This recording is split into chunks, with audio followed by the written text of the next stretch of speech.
சகோதரர்கள்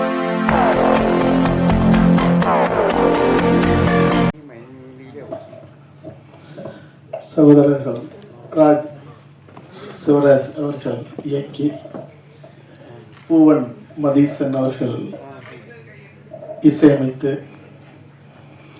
இன்னும் எங்களுடைய எண்ணற்ற எங்களுடைய இரத்த உறவுகள் உலகில் இதுவரைக்கும் ஒரு நேர்மையான விடுதலைக்கு ரத்தம் சிந்தாத அளவுக்கு வரலாற்றை சுமந்து நிற்கிற எங்களுடைய ஈழ மண்ணின் படைப்பாளிகள் எல்லாம் ஒன்று கூடி தயாரித்து இயக்கி தீப்பந்தம் என்கிற இந்த தகிப்பான படைப்பில் பங்கு கொண்ட படைப்பாளிகளுக்கும் இவர்கள் எல்லாம் வாழ்த்த அல்லது உச்சி முகர இங்கே வந்திருக்கிற எங்களுடைய பெரும் மதிப்புமிக்க சக படைப்பாளிகளுக்கும்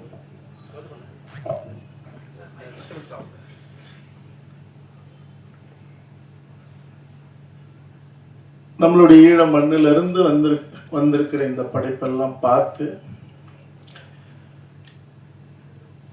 அவர்கள் ஒரு உறுதியோடும் ஒரு பெருநம்பிக்கையோடும் தொடங்கியிருக்கிற படைப்பை நாமளும் கொண்டாடணும், வாழ்த்தணும். உலகம் முழுக்க தமிழர்கள்கிட்ட மட்டுமில்லை, மனித இனத்துக்கு எடுத்துட்டு போகணும் அப்படிங்கிற ஒரு பெரும் வேட்கையோடு இங்கே வந்திருக்கிற நாங்கள் என்றும் மதிக்கிற எங்களுடைய ஊடக சகோதர சகோதரிகளுக்கும் உங்கள் அனைவருக்கும் என்னுடைய வணக்கம். இந்த படைப்பை அதனுடைய தரத்தை மதிப்பிடுவதை விட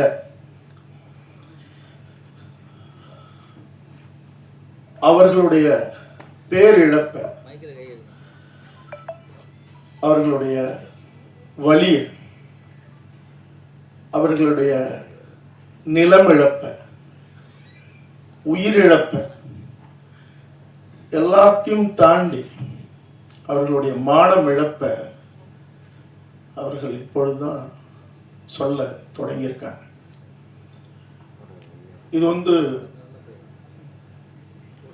ஒரு முக்கியமான ஒரு தொடக்கம். அதை பதிவு செய்து இந்த உலகத்துக்கு நாங்கள் எவ்வளவு பெரிய உன்னதமான படைப்பாளிகள்னு அவங்க காட்ட வரல. எங்களுடைய வலியை இனிமேலாவது மனித சமூகம் உள்வாங்குங்கள், உணர்ந்து கொள்ளுங்கள் அப்படிங்கிறதுக்காகத்தான் கடல் கடந்து இங்க வந்திருக்காங்க. கிட்டத்தட்ட 50களிலே கடல் கடந்து வந்து நம்மள்கிட்ட ஆதரவு கேட்டவர்கள் தங்களுடைய இன விடுதலைக்காக. ஆனால் கலையின் ஊடாக இன்னைக்கு நம்மளோட வந்து நிற்கிறாங்க, நம்மளுடைய உறவுகளாக, நம்மளுடைய சகோதரர்களாக. இந்த படைப்பில் பேசப்பட்ட செய்திகள் மிக மிக முக்கியமானது. அவர்கள் இன்னும் கூட உறுதியாகவும் உக்கரமாகவும் இந்த படைப்பில் அவங்களால சொல்ல முடியும். ஒரு படைப்பாளியா எனக்கு தெரியும். ஆனால் இலங்கையில வெளியிடுகிற ஒரு படைப்பாக, இலங்கை மண்ணில், ஈழ மண்ணில் வெளியிடுகிற ஒரு படைப்பாக அவர்கள் முடிந்த வரைக்கும் முயன்று இந்த படைப்புல சில செய்திகளை சொல்லியிருக்காங்க. இன்னைக்கு இருக்கிற இந்த காலகட்டத்தில் அந்த படைப்புல நீங்க தொடக்கத்திலே பார்க்கலாம். நினைவு கஞ்சி அந்த குடிக்கிற முதல் ஷாட், முதல் காட்சி மே 18. அந்த கஞ்சிக்கு போடுறதுக்கு உப்பு கூட இல்லை. முள்ளிவாய்க்கால் மண்ணில் வெறும் குண்டுகள் மட்டுமே விழுந்தது. தாங்கள் கூட பசியாராமல் எங்களுடைய தாய்க்கும் தாய் மொழிக்கும் சமமான எங்களுடைய தமிழீழ தேசிய தலைவர் தன் படைக்கு உத்தரவிட்டது. நம்மை நம்பி இருக்கிற, நம்ம காத்து நிற்போங்கன்னு நம்மளோடு உயிரை பிடித்து கொண்டு உயிருக்கு உயிராக ஓடி வந்த நம்மளுடைய மக்கள், நம்மளுடைய பிள்ளைகள், பிஞ்சு குழந்தைகள் உயிரோடு இருக்கணும். செத்தது போகன்னு ஊற்றப்பட்ட அந்த கஞ்சிக்கு உப்பு கூட இல்லை. ஆனால் அந்த கஞ்சியை மறந்துடக்கூடாது. அந்த பெருவழியை, அந்த உயிர் வழியை மறந்துடக்கூடாதுங்கிறதுக்காகத்தான் மே 18 உலகம் முழுக்க வாழ்கிற தமிழர்கள், இந்த வழியை உள்வாங்கின தமிழர்கள் இன்றும் மே 18 வசதியோடு வாழ்ந்து கொண்டிருக்கிற தமிழர்களும் கஞ்சி குடிக்கிறார். ஆனால் அதை உணராத, உள்வாங்காத, அந்த மண்ணிலேயே பிறந்த ஈழ மன்னர், முள்ளிவாய்க்காக இருக்கட்டும், மட்டக்களப்பாக இருக்கட்டும், யாழ்ப்பாணமாக இருக்கட்டும், கொழும்பாக இருக்கட்டும், கிளிநொச்சியாக இருக்கட்டும், எல்லா இடத்திலும் இருக்கிற இன்றைய இளைய தலைமுறை, குறிப்பாக 15-20 வயது உள்ளவர்கள், யுத்தம் நடந்து 15 வருஷம் ஆச்சு. ஆனா அவங்கெல்லாம் இந்த யுத்தத்தை, இந்த பேரிழப்பை, இந்த பெரும் ஓலத்தை மறந்து இன்னைக்கு மயக்க நிலையில கிடத்தப்பட்டிருக்கிறார்கள். காரணம் அவர்கள் மட்டும் இல்லை, அங்க ஆள்கிற அதிகார வர்க்கமும் அது ஒரு காரணம். எல்லாத்தையும் மழுங்கடிக்கப்பட்ட ஒரு நிலையில, போதை வயப்படுத்தப்பட்ட ஒரு நிலையில, சினிமா கவர்ச்சி உட்பட, ஏன்னா அங்கேயும் இருக்கிற அஜித், விஜய் படங்களுக்கு இன்னைக்கு கிளிநொச்சிலையும் யாழ்ப்பாணத்திலையும் முல்லைத்தீவிலையும் இன்னைக்கு பால் அபிஷேகம் பண்ற, ரத்த அபிஷேகம் நடந்த அந்த மண்ணுல இன்னைக்கு அதெல்லாம் மாற்றப்பட்ட அந்த நிலையில தான் அதனுடைய விழுதாக, வேர்களாக வந்த எங்கள் வீட்டு பிள்ளைகள், எங்களுடைய சகோதரர்கள் இன்னைக்கு இதெல்லாம் மறந்துடக்கூடாதுங்கிறதுக்காக தான், அதை மீட்டெடுப்பதற்காக ஒரு புதிய தீப்பந்தத்தை இப்போதாவது தொடங்கலாம். தொடங்கினாதான் இனி வருகிற தலைமுறையாவது நாம் எவ்வளவு பெரிய இழப்பை இழந்திருக்கோம் அப்படின்னு அவர்கள் நினைவூட்டுவதற்காக இந்த படைப்பை தொடங்கியிருக்கிறார்கள். அதை தமிழ்நாட்டுக்கு வந்து தமிழ்நாட்டின் படைப்பாளிகளோட, எங்களுடைய தமிழர் தொப்புள் கொடி உறவுகளோட இதை பகிர்ந்து அவர்களை முன்னாடி சொன்னது போல தன்னுடைய திறமையை காட்ட வரல. எந்த சூழ்நிலையிலும் எங்கள் மண்ணை, எங்கள் இனத்தை, எங்களுடைய உரிமையை கைவிட்டு விடாதீர்கள், எங்களுக்காக நில்லுங்கள்னு உரிமையோட உயிரால ஒரு உயிர் எழுதி தீப்பந்தமாக இங்க ஏற்றி வச்சிருக்காங்க. ஒரு 15 ஆண்டுகளாக, குறிப்பாக 10 ஆண்டுகளாக இதே மேடையில எங்களுடைய ஊடக சகோதரர்களுக்கு நான் சொல்லியிருக்கேன், என் உயிர் மூச்சுங்கிறது நான் முன்னாடி சொன்னது போல சந்தனக்காடை நான் படைச்சிட்டேன். முந்திரிக்காட்டில் இன்னும் தமிழரசன் வரலாறு இருக்கு. இந்த உலகம் தலகுனிய தலகுனிய கதறி அழ அழ இந்திய தேசம் உட்பட எங்களை அழிப்பதற்கு காரணமான அதிகார வர்க்கங்கள் அவர்கள் கல்லறையில் விழுந்து கிடந்தாலும் கூட தோண்டி எடுத்து துப்புகிற படைப்புகளாக என் இனத்தின் படைப்புகளை படைச்சதுக்கு அப்புறம் தான் என் தலை சாயும்னு சொல்லியிருக்கேன். ஆக அப்படிப்பட்ட நிலையில ஓடி ஓடி ஐநா சபைக்கு 3 முறை போகும்போதும், ஐரோப்பா நாடுகளுக்கு போகும்போதும், லண்டன் போகும்போதும், அல்லது கனடா பல முறை போகும்போது கூட மீதம் இருக்கிற தளபதிகளையும் போர் வீரர்களையும் புலி வீரர்களையும் சந்திச்சு அந்த வரலாறுகளை கேட்க கேட்க உடல் சிலுக்கிறதுல ஆன்மா வரைக்கும் சிலுத்து அது அடங்காம இருக்கு. அது படைப்பாக வரும்போதுதான் அது தீரும். என்ன, இந்த படைப்பு ஈழத்துக்காக மட்டும் சொல்லப்பட்ட ஒரு படைப்புன்னு நினைச்சா அது நம்மளுடைய புரிதல் இன்மைதான். 70களில் தரப்படுத்துதல் அப்படின்னு அங்க வந்ததே கல்வியை வரையறைப்படுத்துது. ஒரு அளவுகளுக்காக சொல்றேன். சிங்களவன் 35 மார்க் எடுத்தா அவன் படிக்க போலாம், மருத்துவமோ பொறியியலோ. ஆனால் 70 மார்க் எடுத்தா கூட தமிழர்களுக்கு இல்லை. அதுல சொல்லப்படுற அந்த குறியீடுங்கிறது இங்க இருக்கிற நீட்டுக்கு சமமானது. அதனாலதான் நீட்டுக்கு அனிதா வீட்டுல இருந்து எல்லா இடத்திலும் உக்கிரமாக நின்று தமிழினம் போராடிச்சு. அதே நிலைதான் இங்கேயும். உங்களுக்கு கல்வி உரிமை மறுக்கப்பட்டால் வேலை உரிமை மறுக்கப்படும். கல்வியும் வேலையும் இல்லைன்னா வாழ்வியல் உரிமை உங்களுக்கு இல்லை, உங்க நிலமும் உங்களுக்கு இல்லை. உங்களுடைய கலை, கலாச்சாரம், பண்பாடு, வரலாறு, வரைபடம் அத்தனையும் அழிக்கப்படும். அதுதான் நடத்துது. அதுதான் யாழ் நூலக எரிப்பு. அறிவை மறைப்பது என்பது, அறிவை மறுப்பது என்பது, அறிவை இல்லாமல் செய்வது ஒரு இனத்தை அழிப்பதற்காக, முற்றும் முழுதாக அழிக்கணும்னு முடிவெடுத்துட்டா ஒரு அதிகார வர்க்கம் செய்யற வேலை அவனுடைய கலையும் பண்பாட்டையும் அவனுடைய அறிவு திரட்டையும் அழிக்கிறது தான். அதான் நடந்தது, இங்கேயும் நடக்குது. வள்ளுவனை மறைக்கிறதுல இருந்து, வள்ளலார மறைக்கிறதுல இருந்து, மருத்துவ படிப்பு கல்வி எல்லாம் மறுக்கப்படுறதும் ஒதுக்கப்படுறதும். இன்னைக்கு போங்க, ராஜீவ்காந்தி அரசு மருத்துவமனைக்கு போங்க, ஒரு அரசு பல் மருத்துவமனைக்கு போங்க, 70% வெள்ள வெள்ளையாக இந்த மொழி தெரியாத மாணவர்கள் அங்க குமிஞ்சு நிற்கிறான். இன்னைக்கு வேகமாக 30% பிற மாநிலத்தவர்கள் உள்ள வந்துட்டாங்க. எந்த மாநிலத்திலையும், சில மாநிலத்துக்குலாம் இப்ப மணிப்பூர்ல ஏன் சண்டை நடக்குது? மணிப்பூர்ல பூர்வகுடி மக்கள் வாழ்கிற இடத்துல 1 சென்ட் எவனும் வாங்க முடியாது. ஆக அவனோட அடிச்சு அப்புறப்படுத்தினாதான் உள்ள போக முடியும், இந்த கனிம வளத்தை திருட முடியும். இப்ப இங்க அதெல்லாம் இல்ல, இங்க கூட்டம் கூட்டமா வந்துட்டான். நீங்க அங்க உள்ளேயே போக முடியாது, வாழ முடியாது, ஓட்டு உரிமை இல்லை, எந்த உரிமையும் இல்லை, ரேஷன் அட்டை இல்லை, பல மாநிலத்துல கொடுக்க மாட்டான். ஆனால் இங்க உள்ள வந்துட்டான்னா உடனே அவனுக்கு ஓட்டு உரிமை, உடனே அவனுக்கு ரேஷன் உரிமை. சென்னையில் இன்னும் 15-20 ஆண்டுகளுக்குள்ள பிற மாநிலத்தவன் தான் அத்தனை பேர் எம்எல்ஏவா இருப்பான். தமிழ்நாட்டில் திருப்பூர், ஈரோடு எல்லா இடத்துலையும் சரி, நீங்க எங்க போனாலும் இனி தமிழ்நாட்டின் வெற்றியை தீர்மானித்து அமைச்சர்கள் மட்டுமல்ல, சட்டமன்ற உறுப்பினர்கள் மட்டுமல்ல, ஆளுநர் மட்டுமல்ல, அது ஏற்கனவே அப்படிதான். ஆக ஆள்பவர்களே இன்னும் கூடிய சீக்கிரம் அதிகபட்சம் நம்ம பார்த்துட்டு சாவோம் சந்தோஷமா.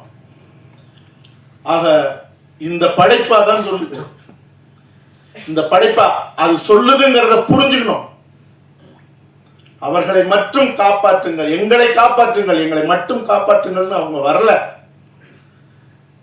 கொஞ்சம் கொஞ்சமா உனக்கு தெரியாம ஒரு தீப்பந்தம், உன் வீடு, உன் காடு, உன்னுடைய நிலம் வளம் அத்தனையும் இங்க பறிக்கப்பட்டுக்கிட்டே இருக்கு, அழிக்கப்பட்டுக்கிட்டே இருக்கு. திலீபன் நினைவாலயம்னு ஒரு இடத்துல வருது. உலகத்துல ஒரு மரணம் தரிசனமாக மாறினது, ஒரு மரணம் உலகத்திலே தரிசனமாக மாறினது திலீபனுடைய மரணம் மட்டும்தான். 12 நாள் அடம் முடிச்சு வரணும் தலைவர்கிட்ட, அடம் முடிச்சு பல பேர் போட்டி, ஒரு சொட்டு நீர் கூட அருந்தாம நான் இருந்து சாகிறேன், இந்திய ஒன்றியத்திற்கு என் உயிரால் நான் கோரிக்கை வைக்கிறேன் அப்படின்னு. நான் நினைவு தப்புனா கூட என் நாக்குல ஒரு சொட்டு தண்ணி வச்சிடக்கூடாது சத்தியம் வாங்கிட்டு உட்கார்றான் நல்லூர் முருகன் கோயில் வாசல்ல. 2வது நாள் பல் விளக்க தண்ணி தரும்போது, சாப்பிட்டா தானே பதில் பல்லு விளக்கணும், எனக்கு எதுக்குடா அப்படிங்கிறான். 3வது நாள் உடை மாற்ற வரும்போது, சருகாக போற உடலுக்கு எதுக்குடா மாற்று துணிங்கிறான். கொஞ்சம் கொஞ்சமா நினைவு இழக்கிறான். 12வது நாள் ஒவ்வொரு நாளும் இரவு தலைவர் ஒரு தாயை போல அவன் தலையை வருடி கொடுத்துட்டு போறாரு. அப்ப கூட இந்திய ஒன்றிய அரசு அசைல.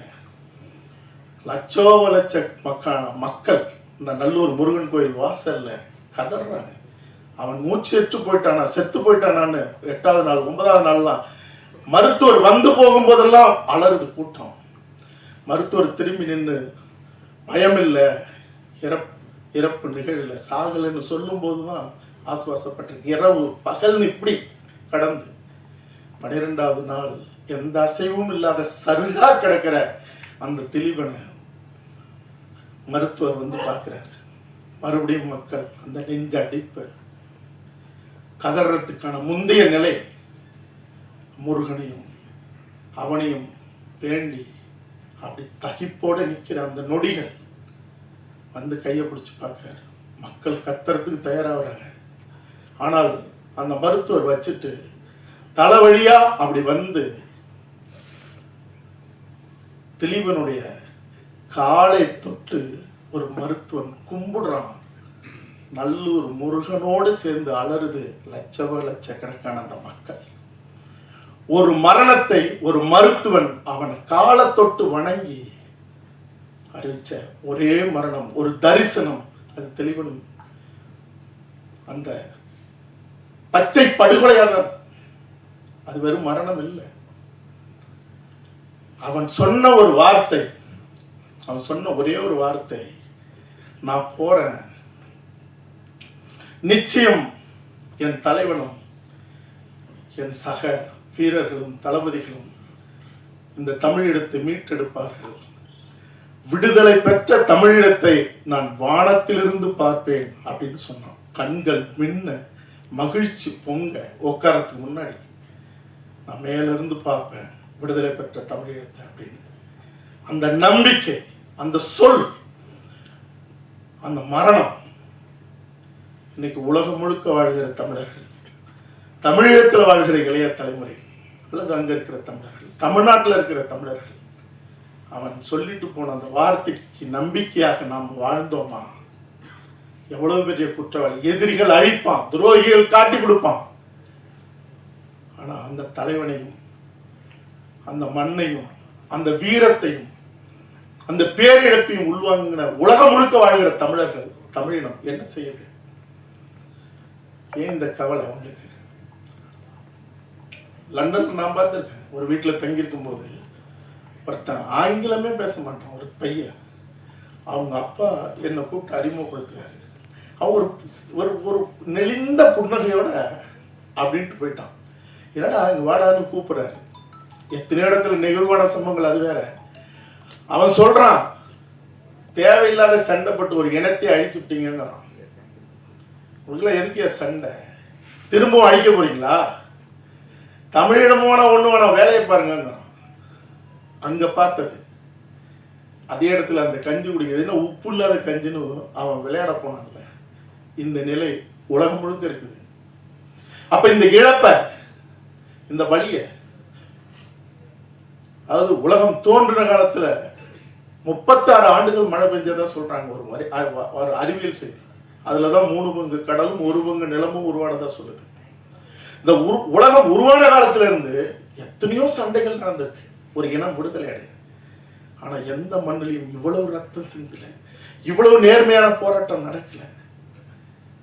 ஆனால் அந்த போராட்டத்தினுடைய இறுதி தீர்வு இங்க மருதையா, ஓவியர்கள் 2 பேருமே, போடேந்தையா, எனக்கு தெரிஞ்சு இவங்கெல்லாம் போய் தலைவரோடைய இருந்து அந்த போராட்ட களத்தை நேரில் பார்த்து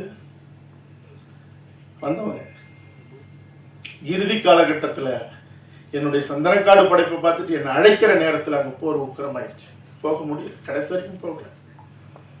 ஆனால் ஒன்னே ஒன்று மட்டும் செய்ய முடிஞ்சது. இங்கே இருக்கிற 2 பேருக்கு தெரியும். இந்த விழாவை ஏற்பாடு பண்ண ஒரு சகோதரர், அவர் எப்பவுமே தன்னை காட்டிக்கிறதுல கீழே இருக்காரு. இந்த இளைஞர்கள்லாம் ஒருங்கிணைச்சு அங்கிருந்து இங்கே அனுப்பின ஒருத்தர் இருக்கார், விவசாயத்துறை முன்னாள் ஈழத்து அமைச்சர் ஐங்கர் நேசனை. அவருக்கு தெரியும் எண்ணற்ற ஆவண படைப்புகள். இனி என்ன செய்ய போகிறோம், இறுதி யுத்தம், விழவிழையிடுவோம், ரத்த காட்டேரி ராஜபக்ஷ, கொலகார காங்கிரஸ், எங்கள் அப்பா, இப்படி எண்ணற்ற ஆவண படைப்புகளை ராத்திரி பகல அந்த நேரத்தில் நான் படைச்சேன். அந்த ரத்த சகதிகள் கிடக்கிற எங்கள் வீட்டு பிள்ளைகள், பெண்கள், நம்மளுடைய போராளிகள் கை காலு செதஞ்சி சின்ன நம்ம எடுத்து கோத்து கோத்து கோத்து ஆவண படைப்புகளா செஞ்சேன். இனி அந்த படைப்புகளை யாரெல்லாம் பிரதி எடுத்தாங்களோ தூக்குனாங்க. ஒரு முறை இங்க ஜெயசித்ரா அவர்களுடைய ஸ்டுடியோ கோடம்பாக்கம் பக்கத்துல ஒரு படைப்பை செஞ்சுட்டு இருக்கேன். எடுத்து செஞ்சு பாரதிராஜா சார் ஆபீஸ்க்கு எடுத்துட்டு போகணும். போலீஸ் சுத்தி ரவுண்ட் அப் பண்ணிடுச்சு.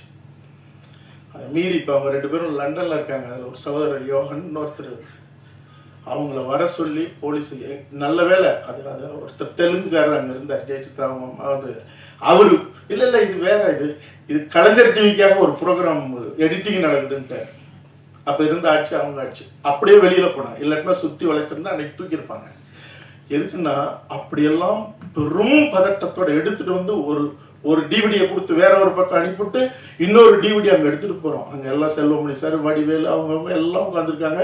ஏற்கனவே சொல்லியிருக்காங்க, என்ன ரெடி ஆச்சான்றாங்க. இப்போ சிக்கல் ஆகுதுன்னா அது ரொம்ப தேர்தல் காலகட்டம் வேற. எடுத்துட்டு போய் கொடுத்துட்டு ஓரமாக உட்காந்து அந்த மனநிலை இருக்குல்ல, இதை பார்க்கும்போது எனக்கு தோணுச்சு, அந்த ஹார்ட் டிஸ்கை, அந்த படைப்பை அதை எடுத்துட்டு எப்படியாவது அதை காப்பாற்றி வைக்கணுங்கிற அந்த போராட்டம் இருக்குல்ல, அது இந்த படைப்புல மட்டும் இல்லை, நான் மட்டும் இல்லை, எண்ணற்ற இந்த மண்ணையும் இனத்தையும் அந்த வீரம் செறிந்த விடுதலை போராட்டத்தையும், உலகத்துல எந்த இலக்கியமும் இந்த உலகம் தோன்றின காலத்துல இருந்து அப்படி ஒரு தலைவனை பாட முடியாது. அப்படி ஒரு பதிவு இல்லை. இந்த உலகம் அழிய போகிற காலத்துல கூட அண்ணன் பிரபாகரனை போன்ற ஒரு மாவீரன், பரிசுத்தமான ஒரு பெரும் தலைவர் இந்த உலகத்துல பிறகு போறார். இதுக்கெல்லாம் ஒரே தீர்வுங்கிறது நாமெல்லாம் நேசிச்ச இந்த வரலாறு சொல்லணும் அடுத்த தலைமுறைகிட்ட. படைப்புகளை ரொம்ப உயிரா நேசிச்சார் அண்ணன் பிரபாகரன் அவர்கள். இங்க இருந்து போற எல்லா படைப்பையும் பார்த்துருவார், உலக படைப்புகளே பார்ப்பார். படைப்புகள் போதும், அது படையை வளர்க்கும்னு சொன்னவர், அப்படி வளர்த்தவர். படைப்புகள் மட்டும்தான் நெருப்பு அணையாம பாதுகாக்கும், தீப்பந்தத்தை போட. அதனால இன்னைக்கு உலகத்துல ஈரானிய படைப்புகள் ஒரு 10 ஆண்டுகளுக்கு முன்பே பெரும் பரபரப்பை ஏற்படுத்துச்சு. அதுக்கப்புறம் எதுவுமே இல்லை.